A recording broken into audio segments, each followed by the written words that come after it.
Voici un exercice, un problème concret qui va permettre d'utiliser les graphes et qui va permettre de répondre aux problèmes posés.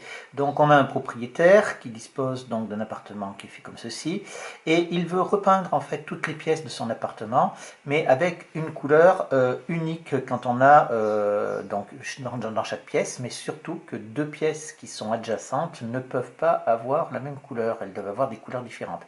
Alors on entend par adjacent le fait qu'il y ait une porte de communication entre les deux portes. La porte d'entrée ici ne sert absolument à rien, donc elle ne figurera pas dans le problème. On aurait pu fermer ici. Ce qui nous intéresse, c'est les portes de communication à l'intérieur de l'appartement.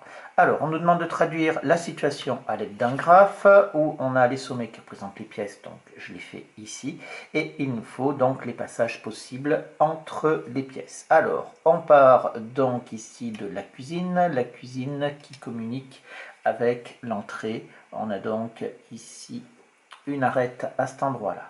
Ensuite, on va prendre l'entrée communique avec les WC ici, elle communique avec la cuisine, c'est fait, et elle communique avec le bureau ici.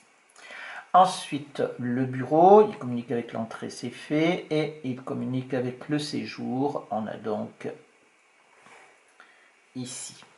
Ensuite, le dressing, il ne communique qu'avec la salle de bain, puisqu'il n'y a pas d'autre porte pour aller ailleurs. La salle de bain, elle communique avec la chambre, et uniquement avec la chambre.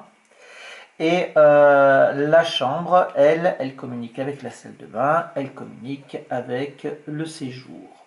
Voilà, on a dû faire le tour. Si on regarde le séjour, il communique avec la chambre, il n'y a pas de problème. Il communique également avec le bureau et avec... ah non, j'ai oublié avec l'entrée. J'ai oublié celui-là ici. Vous voyez, il faut faire attention, hein, on en oublie des fois assez facilement. Donc, 3, 4, ici, c'est bon, ça doit être correct. Alors maintenant, qu'est-ce qu'on fait? Eh bien, on a traduit la situation avec un graphe, il n'y a pas de souci. La deuxième, on vous dit quel est l'ordre de ce graphe. Bah, il suffit de compter les sommets. On a 1, 2, 3, 4, 5, 6, 3 et 3, 6, 7, 8. Donc ici, c'est un graphe d'ordre 6. C'est un graphe d'ordre 8, puisqu'il y a 8 pièces. Alors, maintenant qu'on a l'ordre du graphe, on nous dit de montrer que ce graphe contient un sous-graphe complet d'ordre 3. Alors, on cherche un graphe complet, c'est-à-dire un graphe dont les sommets sont adjacents 2 à 2. Donc, c'est-à-dire qu'on cherche un sous-graphe d'ordre 3, c'est-à-dire 3 pièces qui sont adjacentes 2 à 2. Alors, les 3 pièces qui sont adjacentes 2 à 2, vous voyez, on les voit très facilement ici, hein, c'est-à-dire qu'on cherche un triangle au niveau du graphe. Et on a donc ici un sous-graphe d'ordre 3.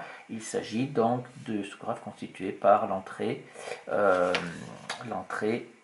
le bureau et le séjour. Donc, on a ce graphe-là. Alors, la conséquence, ici, dans cette question, c'est que, qu'est-ce qu'on peut en déduire sur le nombre minimum de couleurs et le minimal de couleurs? Eh bien, vous comprenez bien que, ici, si les 3 pièces ici sont adjacentes, ça veut dire qu'elles sont l'une à côté de l'autre. Donc, ici, on ne peut pas avoir la même couleur pour l'entrée et le bureau. On ne peut pas avoir non plus la même couleur pour l'entrée et le séjour. On ne peut pas avoir la même couleur pour le séjour et le bureau. Donc, dans la conséquence, on va dire ces 3 pièces sont adjacentes.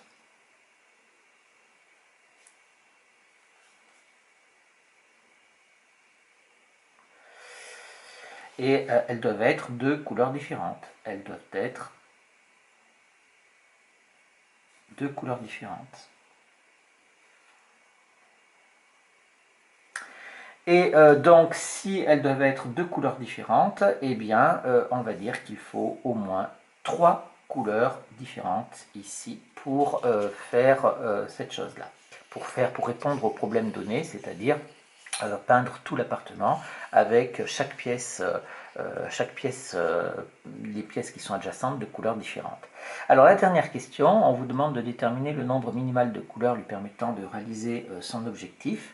Alors on sait qu'il faut au minimum 3 couleurs. Maintenant, est-ce qu'on en a besoin que de 3 ou est-ce qu'on en a besoin de plus? Alors on voit que ce minimum de 3 nous a été donné par quoi? Nous a été donné par le fait qu'on a ici un sous-graphe complet. Ici qui est ici. Donc si on trouvait un autre sous-graphe complet qui soit d'un degré supérieur à 3, alors ça voudrait dire, en suivant le même raisonnement, ça voudrait dire qu'il faudrait, admettons qu'on en trouve un à 4 de degré 4, ça voudrait dire qu'il faudrait 4 couleurs. Donc ici, on a beau faire ce qu'on veut, c'est le seul sous-graphe complet que l'on peut trouver ici de degré 3. Il n'en existe pas d'autres. Dans les autres, il manquera toujours des arêtes pour avoir le graphe complet. Donc ici, on va dire comme il n'y a pas d'autres sous-graphes complets, on va dire d'autres sous-graphes complets d'un degré supérieur à 3. D'un degré supérieur à 3, eh bien, 3 couleurs doivent suffire. Pardon. Alors, 3 couleurs doivent suffire.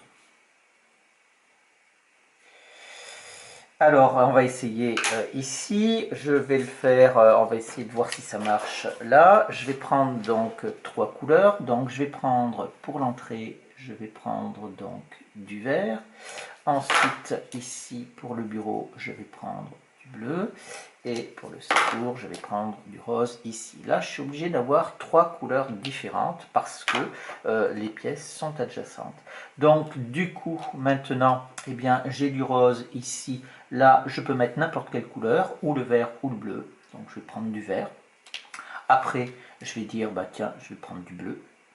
Et puis là, bah, tiens, par exemple, je peux reprendre du rose, il n'y a pas de souci, on a bien toujours 2 pièces adjacentes qui sont d'une couleur différente.